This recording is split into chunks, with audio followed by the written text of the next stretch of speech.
Pada video kali ini kita akan mempelajari proses costing. Ada 7 tujuan pembelajaran yang ingin dicapai. Yang pertama adalah menjelaskan atau bisa menyebutkan bisnis-bisnis apa saja yang menggunakan proses costing. Yang kedua, menjelaskan 3 pola umum dalam flow of production.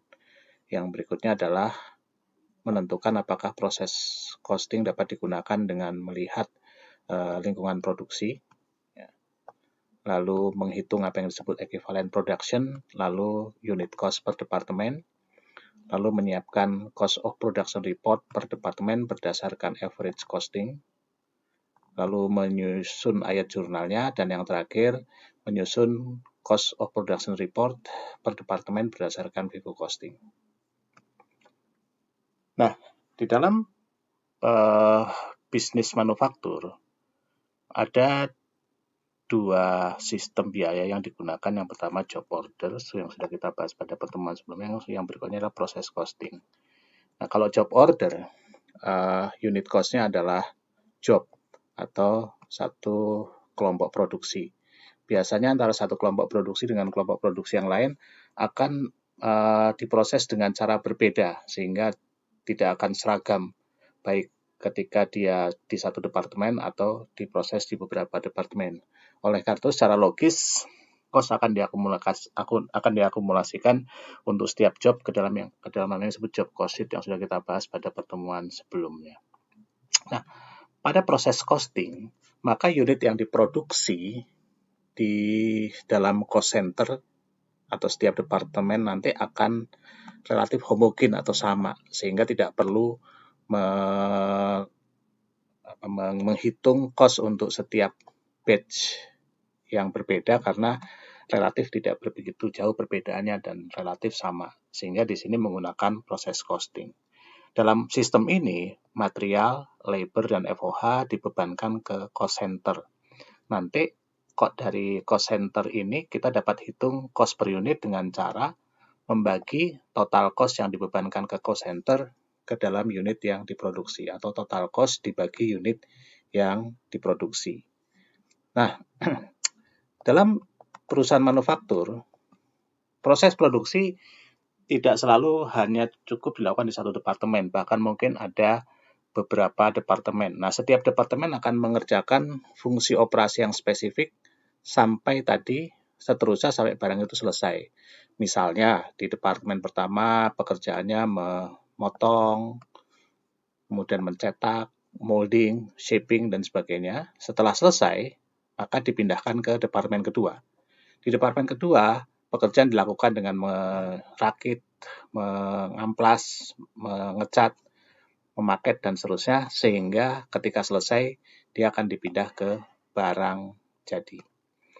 Nah, di dalam sistem proses costing, material, labor, dan FOH akan dibebankan ke departemen produksi. Ya, yang departemen produksi ini dapat diorganisasi menjadi 2 atau lebih. Jadi tidak hanya satu. Misalnya tadi seperti dikatakan ada departemen yang mengerjakan satu hal, departemen yang mengerjakan yang lainnya. Bisa 3, 4, 5. Nah, sepanjang unit yang diproses pada setiap departemen tadi cenderung homogen, cenderung sama, maka proses costing dapat digunakan. Jadi di sini memang harus sama prosesnya. Ya. Nah, misalnya di suatu departemen ada 4 lini perakitan. Nah, setiap produk berbeda dapat menggunakan proses costing tadi. Dan setiap lini tadi dapat dinyatakan atau diperlakukan sebagai cost center berbeda. Jadi nanti akan dihitung berapa total cost yang di lini perakitan A, kemudian dibagi unit yang diproses di situ dapat unit cost-nya. Demikian juga B, assembly line atau lini perakitan B, C, dan D. Nah, di masing-masing tadi bisa saja prosesnya berbeda, tetapi ketika produk yang melewati assembly line A, maka perlakuannya relatif sama. Nah, kenapa lebih tepat menggunakan proses costing? Karena ini lebih praktis, lebih efisien, lebih sedikit menggunakan pencatatan, sehingga akan lebih murah. Ketika kita melakukan job order, maka kita harus membuat catatan terpisah untuk setiap job. Kalau jobnya ribuan, berarti akan ada ribuan job cost sheet, dan yang merupakan subsidiary ledger dari work in process. Nah, kenapa itu perlu? Karena setiap job akan menyerap biaya yang berbeda, karena prosesnya berbeda. Tetapi pada proses costing, mungkin departemennya tidak banyak, 5-10, dan yang diperlukan hanya pencatatan terpisah untuk setiap departemen, sehingga jumlah waktu dan upaya untuk melakukan pencatatan biaya ke hanya 5-10 ini relatif jauh lebih sedikit dibandingkan dengan menggunakan model job order, di mana kita harus mencatat ratusan bahkan ribuan job cost sheet ya. Nah, proses costing itu digunakan pada industri manufaktur yang juga sifatnya prosesnya continuous, jadi terus-menerus diproduksi dan produksinya massal. Dan produknya juga sama, harus melewati suatu departemen atau itu dengan perlakuan yang homogen. Contohnya adalah industri kertas, kayu, pipa, plastik, migas, tekstil. Itu beberapa contoh yang kita sebut yang produksinya berlangsung terus. Proses costing juga digunakan untuk perusahaan yang melakukan proses manufaktur yang simple untuk parts atau small electrical parts, paku, kemudian baut, ini lampu listrik, semikonduktor, disk, dan sebagainya. Dan juga untuk perusahaan yang sifatnya perakitan, mobil, mesin, lalu untuk perusahaan utilities, listrik, air, gas. Ada 3 arus produksi fisik dalam perusahaan manufaktur. Yang pertama yang sifatnya berurutan atau sekuensial. Jadi ini misalnya ada 3 departemen yang mengerjakan suatu produk, barang, bahan, upah, dan FOH dimasukkan di proses pertama. Setelah selesai dilanjutkan masuk ke proses kedua. Di proses kedua bisa saja tidak ada penambahan bahan, jadi hanya labor atau overhead, lalu dilanjutkan ke proses ketiga, packaging. Di sini bisa juga ada tambahan bahan untuk proses berikutnya, tapi urutannya adalah dari cutting, assembly, packaging, kemudian jadi barang jadi. Ini yang disebut arus atau flow produk secara sekuensial atau berurutan. Yang kedua adalah pendekatan atau pola arus yang disebut paralel. Di sini ada 2 proses paralel, yang di bagian atas ini dan di bagian bawah, yang nanti akan menyatu ke 1 atau 2 departemen berikutnya untuk menjadi barang jadi. Jadi di sini misalnya dari cutting departemen masuk ke planning and sending departemen, kemudian ada proses paralel kedua dari melting departemen masuk ke casting departemen, lalu keduanya digabung di assembly departemen, ya, digabungkan di sini. Kemudian baru di painting, dan akhirnya menjadi barang jadi. Ini yang disebut proses arus produk paralel. Yang ketiga adalah yang sifatnya selektif. Nah, kalau selektif tergantung dari jenis produknya. Ada yang cukup di pemrosesan pertama langsung di package, di pack, kemudian menjadi barang jadi.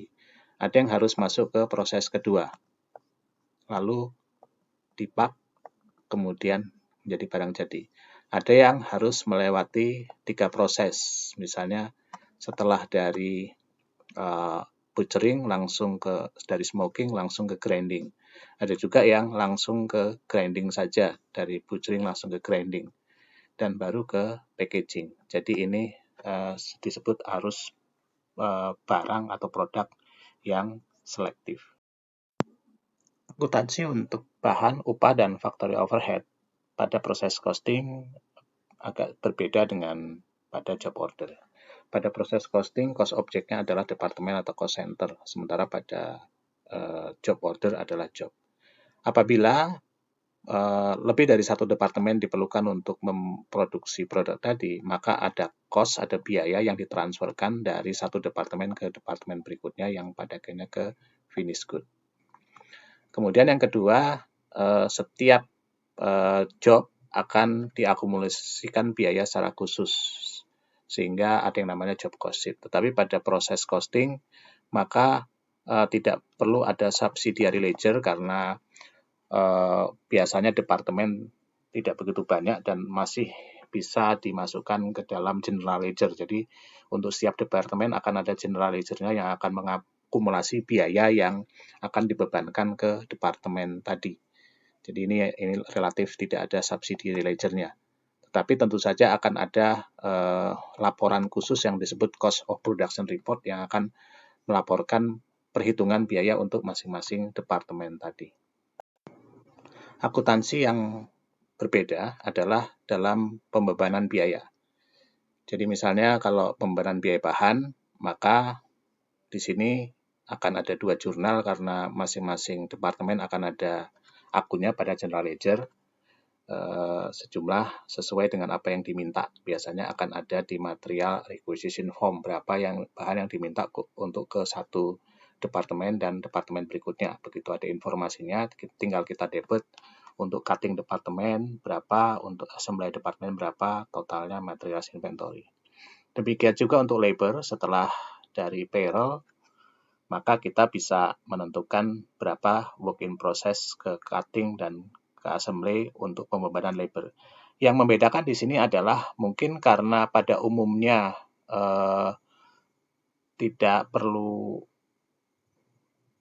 informasi untuk setiap unit atau setiap jobnya, maka yang diperlukan hanya absen harian karena umumnya pegawai akan bekerja di satu departemen dan tidak akan berpindah dari satu departemen ke departemen lainnya. Jadi secara administrasi juga lebih sederhana, cukup menggunakan absen keluar atau masuk sehingga dapat dihitung total dari direct labor hours ke masing-masing departemen tadi, tinggal dikalikan rate-nya, kita akan dapatkan berapa yang dibebankan ke masing-masing departemen. Untuk factory overhead relatif sama, setiap pengeluaran aktual akan dicatat sebagai factory overhead control. Ya. Kemudian karena tadi perusahaan ingin mendapatkan informasi lebih awal, biasanya melakukan pembuatan laporan 1 bulan sekali. Kalau kita menunggu FOH sampai lengkap sampai akhir tahun, kemungkinan tidak akan bisa menyediakan informasi tepat pada waktunya. Maka pembebanan ke masing-masing departemen akan menggunakan tarif overhead tadi. Bisa saja berbeda. Jadi misalnya kalau di cutting departemen mungkin akan banyak menggunakan direct labor cost, machine cost atau machine hour karena mungkin pemotongan banyak menggunakan mesin, sementara pada assembly akan menggunakan direct labor hour. Proses perhitungannya juga sama, akan dibuatkan dari budget FOH untuk masing-masing departemen dibagi dengan budget basis untuk alokasinya, apakah direct labor hour atau machine hour, kita dapatkan rate. Tetapi untuk pembebanan ke cutting dan assembly department ini berdasarkan actual allocation base. Jadi kalau pada cutting department berapa jam mesin aktual dikalikan tarifnya, kemudian pada assembly berapa direct labor aktual dikalikan tarifnya. Pada beberapa perusahaan, apabila lebih banyak otomasinya, maka porsi dari direct labor sangat kecil, bahkan sebagian besar adalah indirect labor. Oleh karena itu umumnya pada perusahaan seperti ini mereka tidak akan memisahkan labor sama factory overhead, tetapi akan mengumpulkan ke dalam satu cost pool dan disebut sebagai conversion cost, atau seringkali juga disingkat hanya factory overhead saja. Satu hal yang unik dalam proses costing adalah membuat yang disebut cost of production report. Jadi dalam laporan ini itu semacam kertas kerja yang digunakan untuk menghitung biaya yang diakumulasikan ya, dan yang dimasukkan ke dalam proses produksi dalam suatu periode. Nah, di situ akan merupakan kertas kerja untuk menghitung berapa nanti biaya yang dibebankan ke proses yang ditransfer ke finished good inventory atau ke proses berikutnya, berapa yang masih menjadi work in process. Nah, secara khusus yang disebut cost operation report dapat kita tunjukkan pada contoh berikut. Jadi biasanya komponen yang akan ada nama, ya, nama laporan ya harus lengkap. Jadi misalnya nama perusahaan, nama departemennya, nama laporannya, dan untuk periodenya. Ada dua kelompok besar informasi di sini. Yang pertama informasi kuantitas. Ya, yang kedua adalah informasi yang terkait dengan biaya. Nah, informasi yang terkait dengan biaya. Jadi ada dua informasi besar. Pada informasi kuantitas, ya ini contoh untuk departemen yang pertama. Jadi departemen yang paling awal itu akan ada berapa kuantitas yang masih dalam proses di awal periode. Ini berasal dari proses produksi periode sebelumnya, yaitu kalau ini bulan Januari, jadi bulan Desember. Lalu berapa kuantitas yang mulai diproduksi pada periode tersebut. Jadi di sini misalnya ada 100 dan 600. Lalu akan ada berapa yang dipindahkan ke departemen berikutnya. Dan sisanya tentu persediaan akhir. Nah, kedua angka ini harus sama. Artinya antara yang persediaan awal ditambah proses produksi dengan yang dipindah ke berikutnya dan persediaan akhir yang masih diproduksi akan sama. Lalu informasi tentang biaya bisa menjadi dua. Berapa biaya yang dibebankan ke departemen tadi? Yang kedua, bagaimana pertanggungjawabannya? Pertanggungjawaban dalam hal ini, berapa nanti akan menjadi barang jadi atau ditransfer ke departemen berikutnya, berapa yang masih dalam proses. Kedua angka ini harus sama. Ya. Nah, untuk yang dibebankan akan ada dua, berapa yang berasal dari beginning inventory, artinya proses produksi yang belum selesai di awal, yang berasal dari proses produksi periode sebelumnya.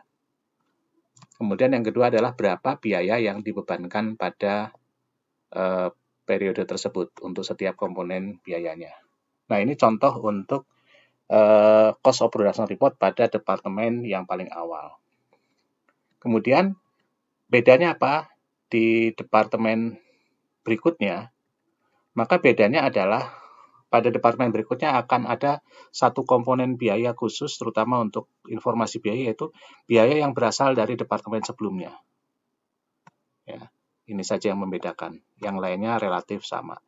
Bisa saja pada departemen berikutnya tidak ada material karena hanya proses tambahan berikutnya, sehingga seringkali juga belum tentu ada material pada biaya yang dibebankan pada suatu departemen. Penentuan biaya untuk unit yang dipindahkan ke departemen berikutnya dan dalam ending inventory pada dasarnya merupakan proses alokasi. Nah, persoalan utamanya adalah biaya produksi bisa berbeda antara satu periode dengan periode yang lainnya. Sehingga per unit yang pada work in process awal bisa jadi berbeda dengan per unit yang dikerjakan di bulan tersebut. Oleh karena itu, kita perlu mengasumsikan arus biayanya di sini. Ada dua pendekatan. Pendekatan pertama adalah pendekatan average. Ya. Dalam pendekatan average itu biaya dari unit yang dalam work in process awal digabungkan dengan biaya yang terjadi pada periode tersebut. Kemudian dibagi dengan total unit yang selesai dan unit yang di work in process akhir. Nah, kenapa unit di work in process akhir ini berbeda? Karena belum selesai, kemungkinan besar komponen dari bahan, upah, dan overhead-nya tidak 100%. Jadi mungkin hanya persentase tertentu. Nah, ini sangat bergantung dari flow atau bagaimana setiap komponen biaya tadi masuk ke dalam proses produksi. Misalnya di sini kalau kita perhatikan, kalau misalnya di awal proses, maka sudah pasti akan 100% karena di awal proses. Bisa juga nanti merata sepanjang proses. Nah, ini akan sama dengan kalau biaya konversi. Jadi upah dan overhead, ya, labor dan overhead itu biasanya dianggap merata sepanjang proses. Jadi kalau misalnya tingkat penyelesaian 30%, berarti baru 30%. Kalau 70% baru 70%. Nah, kalau flow material juga sama, bisa merata. Nah, kalau merata seperti ini, maka dia akan sama dengan untuk conversion cost, untuk labor sama overhead. Tetapi bisa juga kalau material tadi merupakan kotak atau sesuatu yang ditaruh di akhir, maka dia di akhir proses. Jadi hanya ketika tingkat penyelesaiannya 100% baru ada komponen bahan tadi. Ini beberapa contoh. Jadi kita harus melihat bagaimana memperhitungkan kalau tadi dari unit yang diproses tadi belum selesai semua. Jadi misalnya di sini kita punya unit yang dari ini ya, yang ditransfer ke departemen berikutnya, misalnya ya 500. Nah, ini kita lihat berapa tingkat penyelesaiannya misalnya. Jadi kalau misalnya di sini si departemen supervisor melaporkan bahwa ending WIP untuk inventory itu 60% untuk material, ya, dan 20% untuk labor, dan 40% untuk factory overhead. Sementara untuk cutting department 100% material, kemudian 70% untuk labor, dan 70% untuk overhead. Ya. Nah, dengan cara begitu bagaimana kita menghitung yang kita sebut unit ekivalen atau kayak ekivalen unit. Jadi kalau dianggap 100% berapa unit? Itu yang dimaksud dengan ekivalen unit. Nah, di sini nanti kita bisa hitung berapa ekivalen unitnya. Nah, ini contohnya. Jadi di sini kalau barang jadi sudah pasti semuanya 100%. Jadi ini pada cutting department, ya, ada 500 barang jadi. Kita lihat dari data sebelumnya. Ini ada transfer ke assembly department, berarti barang jadi dari cutting department ke assembly itu 500. Kemudian untuk yang ending inventory, ya, ini pola unit ekivalen untuk average. Jadi cara menghitungnya adalah dengan melihat barang yang kita keluarkan. Nah, diperoleh 120 itu berasal dari tadi tingkat penyelesaian 60%, unit yang masih di ending inventory untuk cutting department 200. Jadi 200 kali 60% diperoleh 120, ya ini. Kemudian untuk labor 200 dikali 20%, 40, dan 200, dan yang overhead 200 kali 40%, 580. Jadi kita harus tahu bagaimana menghitung unit ekivalen. Nah, kalau sudah tahu bagaimana menghitung unit ekivalen, pada tahap berikutnya adalah kita akan menghitung berapa unit cost-nya. Untuk itu kita perlu data cost. Data cost ada dua. Ya, data cost yang pertama adalah yang berasal dari work in process. Jadi di cutting department ada barang yang sudah selesai, yang belum selesai di bulan Desember, dilaksanakan bulan Januari. Itu sudah kita hitung berdasarkan cost of production report bulan lalu, diperoleh komponen material, labor, sama overhead-nya sebagai berikut. Lalu pada bulan tersebut, ya, dari iJournal kita bisa tahu cutting department mendapatkan material 13.608, labor 5.000, dan overhead 7.904. Nah, dari sini dua angka ini kita jumlahkan, ya, dua angka ini kita jumlahkan. Di sini cost dari beginning inventory untuk setiap komponen, kemudian ditambah cost edit, dapat angka total, lalu dibagi dengan unit ekivalen dari masing-masing. Kita mendapatkan cost per unit.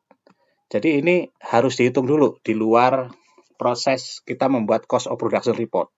Nah, setelah kita menghitung berapa ekivalen unit, berapa unit cost-nya, maka dapat kita lanjutkan dengan membuat cost of production report. Kalian tinggal ikuti saja prosesnya. Jadi quantity schedule, itu ada material, labor, overhead, sama quantity. Ini dipisah-pisah karena tingkat penyelesaian dari ending inventory-nya itu berbeda. Nah, ini yang dipakai untuk menghitung unit ekivalen. Yang paling penting adalah kita tahu berapa barang persediaan awal ditambah yang diproduksi 700 sehingga ya akan selesai dan sisa 700. Jadi ini cocok angkanya. Lalu pada tahap ini kita buat formatnya harus diikuti seperti ini. Jadi ada cost charge to department, ada total cost, ada informasi equivalent unit, ada unit cost. Nah, tinggal dimasukkan aja. Ini untuk beginning inventory tadi yang berasal dari periode sebelumnya, yang masih jadi work in process awal, lalu yang cost edit. Nah, dimasukkan unit equivalent yang sudah kita hitung pada perhitungan sebelumnya, lalu unit cost-nya juga sama, sehingga kita dapatkan cost charge to department total per unit cost-nya 50, totalnya 29.600. Kalau kita sudah bisa mendapatkan bagian ini, maka bagian berikutnya akan mudah kita buat. Yang pertama, transfer ke departemen berikutnya, 500 unit, lengkap semua, sehingga equivalent 500, unit cost-nya 50, jadi totalnya 25.000. Dari 500 dikali 50. Lalu untuk work in process, ini kita pisah untuk material, labor, sama overhead karena masing-masing mempunyai tingkat penyelesaian yang berbeda, sehingga unit equivalentnya berbeda.